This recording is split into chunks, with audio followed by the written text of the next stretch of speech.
Hello guys, in this video we would be studying about different types of van der Waals forces and at last we would be solving a few questions. Van der Waals forces weak force of attraction होते हैं जो कि दो non polar molecule के बीच में लग सकती है, एक पोलर और एक नॉन पोलर मॉलिक्यूल के बीच में लग सकती है या दो पोलर मॉलिक्यूल के बीच में लग सकती है। नोट कि ये one of the weakest force in nature होती है। अगर हम स्ट्रेंथ ऑफ फोर्स को कंपेयर करें तो उसमें एफ आयनिक सबसे ज़्यादा आएगा और एफ वैन डर वाल क्या आएगा, सबसे कम आएगा। तो आप देख सकते हो ये इन सारी फोर्सेस से इसकी स्ट्रेंथ कम है। टाइप्स ऑफ वैन डर वाल फोर्सेस, तो पहली टाइप ऑफ वैन डर वाल फोर्स है आयन डाइपोल अट्रैक्शन। तो आयन डाइपोल अट्रैक्शन में क्या होता है, एक आयन अट्रैक्ट करता है डाइपोल को, ठीक है। और ऐसा क्यों कर पाता है, क्योंकि उसके ऊपर क्या जनरेट होते हैं, डाइपोल के ऊपर पार्शियल चार्जेस डेवलप होते हैं। इसको हम एक एग्जांपल के थ्रू समझते हैं। तो ये क्या Na+ एक आयन है और H2 एक डाइपोल बन जाता है। क्यों बन पाता है, क्योंकि ऑक्सीजन और हाइड्रोजन के बीच में क्या है, इलेक्ट्रोनेगेटिविटी डिफरेंस है। तो जो इलेक्ट्रॉन होते हैं वो किसकी तरफ शिफ्ट हो जाते हैं, ऑक्सीजन की तरफ शिफ्ट हो जाते हैं। इसी की वजह से ऑक्सीजन के ऊपर क्या आ जाता है, डेल्टा नेगेटिव चार्ज आ जाता है और हाइड्रोजन के ऊपर क्या चार्ज आ जाता है, डेल्टा पॉजिटिव आ जाता है। और Na+ के ऊपर पॉजिटिव है तो ये इसको अट्रैक्ट करता है। ऐसे Cl- किसको अट्रैक्ट करेगा, जो डेल्टा पॉजिटिव चार्ज हाइड्रोजन में बना है इसको अट्रैक्ट करेगा। तो क्या हो गया, एक आयन है एक डाइपोल है, इसीलिए हमने इसका क्या नाम दे दिया, आयन डाइपोल अट्रैक्शन नाम दे दिया। दूसरी कौन सी फोर्स है, वह डाइपोल डाइपोल अट्रैक्शन। मतलब जो दो डाइपोल के बीच में आपस में फोर्स लगे उसको हम क्या बोलेंगे, डाइपोल डाइपोल अट्रैक्शन बोलेंगे। जैसे एक HCl का मॉलिक्यूल हो गया और ये दूसरा HCl का मॉलिक्यूल हो गया। आप अगर देखोगे तो H और Cl में कौन सा ज़्यादा इलेक्ट्रोनेगेटिव है, Cl ज़्यादा इलेक्ट्रोनेगेटिव है, इसलिए उसके ऊपर क्या आता है, डेल्टा नेगेटिव चार्ज और हाइड्रोजन के ऊपर डेल्टा पॉजिटिव चार्ज। सिमिलरली इसके ऊपर भी ऐसे ही होगा। फिर यहाँ पे नेगेटिव यहाँ पे पॉजिटिव, ये दूसरे को अट्रैक्ट करेंगे तो ये कौन सी अट्रैक्शन होगी, डाइपोल डाइपोल अट्रैक्शन होगी, क्योंकि दोनों क्या है, डाइपोल हैं। अब जो next type of van der वाल फोर्स है वो है डाइपोल इंड्यूस्ड डाइपोल अट्रैक्शन। तो इसके अंदर क्या होता है, एक डाइपोल होता है और दूसरा क्या होता है, एक नॉन पोलर मॉलिक्यूल होता है।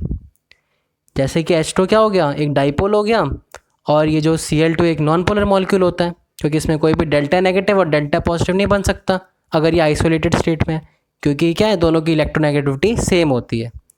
लेकिन जैसे ही H2 इसके पास आएगा, Cl2 के पास आएगा, तो इसमें क्या हो जाएगा, डेल्टा नेगेटिव और डेल्टा पॉजिटिव बनने लग जाएंगे। मतलब इसके आने की वजह से क्या बन गया, ये खुद डाइपोल बन गया। मतलब डाइपोल ने इंड्यूस कर दिया डाइपोल एक नॉन पोलर मॉलिक्यूल के अंदर। तो इसके अंदर क्या होता है, एक डाइपोल होगा और दूसरा नॉन पोलर मॉलिक्यूल होगा। अब जो next type of van der वाल फोर्स है वो है डाइपोल इंड्यूस्ड डाइपोल अट्रैक्शन। तो इसके अंदर क्या होता है, एक डाइपोल होता है और दूसरा क्या होता है, एक नॉन पोलर मॉलिक्यूल होता है। जैसे कि H2 क्या हो गया, एक डाइपोल हो गया और ये जो Cl2 एक नॉन पोलर मॉलिक्यूल होता है, क्योंकि इसमें कोई भी डेल्टा नेगेटिव और डेल्टा पॉजिटिव नहीं बन सकता अगर ये आइसोलेटेड स्टेट में है, क्योंकि क्या है, दोनों की इलेक्ट्रोनेगेटिविटी सेम होती है। लेकिन जैसे ही H2 इसके पास आएगा, Cl2 के पास आएगा, तो इसमें क्या हो जाएगा, डेल्टा नेगेटिव और डेल्टा पॉजिटिव बनने लग जाएंगे। मतलब इसके आने की वजह से क्या बन गया, ये खुद डाइपोल बन गया। मतलब डाइपोल ने इंड्यूस कर दिया डाइपोल एक नॉन पोलर मॉलिक्यूल के अंदर। तो इसके अंदर क्या होता है, एक डाइपोल होगा और दूसरा नॉन पोलर मॉलिक्यूल होगा। अब जो नेक्स्ट टाइप ऑफ फोर्स है वो है इंड्यूस्ड डाइपोल अट्रैक्शन, या इसको हम दूसरी चीज़ क्या बोलते हैं, डिस्पर्जन फोर्स बोलते हैं, या हम इसको क्या बोलते हैं, लंदन फोर्सेस बोलते हैं। तो इसके अंदर क्या होगा, दोनों के दोनों मॉलिक्यूल क्या होंगे, नॉन पोलर होंगे, दोनों के दोनों नॉन पोलर होंगे।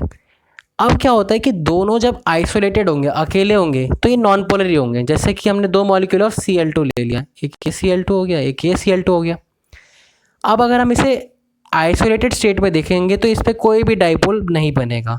लेकिन जैसे ही हम इसको पास लेंगे दोनों को, तो क्या करेगा, इनका प्रोटॉन और इनका इलेक्ट्रॉन क्राउड के अंदर अट्रैक्शन पैदा होगा। उसकी वजह से क्या होगा, इनके ऊपर डेल्टा नेगेटिव डेल्टा पॉजिटिव बनने लग जाएगा। मतलब ये क्या बन जाएंगे, डाइपोल बन जाएंगे। मतलब दोनों नॉन पोलर थे, लेकिन पास पास आने की वजह से क्या होने लग गया, उनके पास डाइपोल बनने लग गया और उनके अंदर अट्रैक्शन पैदा हो गई। तो इंड्यूस्ड डाइपोल के अंदर क्या होता है, दोनों के दोनों मॉलिक्यूल्स क्या होते हैं, नॉन पोलर होते हैं। अब हम कुछ क्वेश्चंस देख लेते हैं जो कि इसके ऊपर बेस्ड है। तो आपको इन क्वेश्चंस के अंदर बताना है कि कौन सी टाइप ऑफ फोर्स एक्ट कर रही है। तो जैसे हमने पहला क्वेश्चन ले लिया है, इसके अंदर क्या है, BR2। BR2 के अंदर कौन सी फोर्स एक्ट करेगी, लंदन फोर्स एक्ट करेगी। कैसे एक्ट करेगी हम देखते हैं। अब मैंने अभी आपको बताया था लंदन फोर्सेस का क्या होता है, दोनों नॉन पोलर होते हैं। तो BR2 का एक मॉलिक्यूल, BR2 का एक मॉलिक्यूल, जब दोनों नॉन पोलर होंगे तो क्या होगा, उनके बीच में कौन सी फोर्स होती है, लंदन फोर्स होती है। अब HBr को देखते हैं। आप अगर HBr को देखोगे तो मैंने आपको क्वेश्चन कराया था HCl का एक क्वेश्चन, तो किस में कराया था, डाइपोल डाइपोल अट्रैक्शन। मतलब एक HBr का मॉलिक्यूल लिया, दूसरे HBr का मॉलिक्यूल ये रहा, इसके ऊपर डेल्टा पॉजिटिव डेल्टा नेगेटिव बनेगा, वो दूसरे वाले की डेल्टा पॉजिटिव डेल्टा नेगेटिव को अट्रैक्ट करेगा।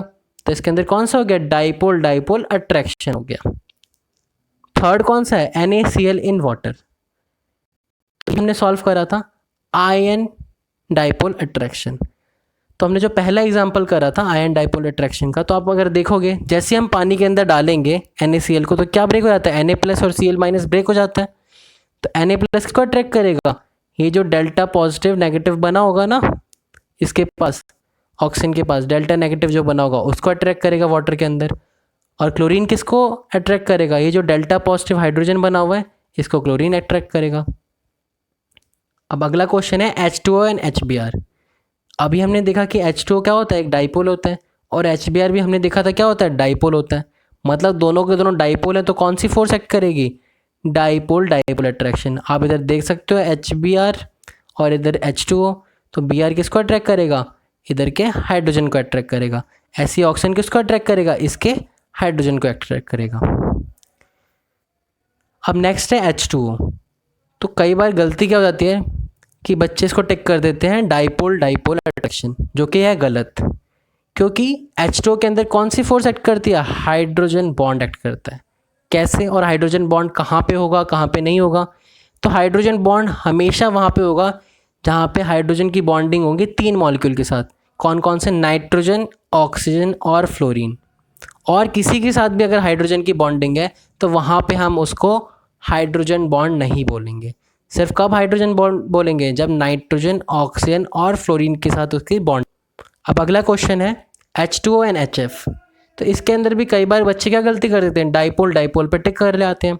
लेकिन अभी मैंने आपको क्या बताया था कि इसके अंदर क्या एक्ट करेगा, हाइड्रोजन बॉन्डिंग। क्यों, क्योंकि हाइड्रोजन बॉन्डिंग तब होती है जब NO और F के अंदर हाइड्रोजन का बॉन्ड हो। H2O के अंदर ऑक्सीजन के साथ बॉन्ड है, और HF के साथ किसके साथ बॉन्ड है, फ्लोरीन के साथ बॉन्ड है। तो दोनों के अंदर क्या होगा, हाइड्रोजन बॉन्डिंग होगी। तो इसके अंदर डाइपोल डाइपोल नहीं होगा, क्या होगा, हाइड्रोजन बॉन्डिंग होगी। अगला अगर हम देखें Na अगर लिखा हो तो हमें पता है ये क्या, एक मेटल है, और मेटल के अंदर कौन सी बॉन्डिंग होती है, मेटलिक बॉन्डिंग होती है।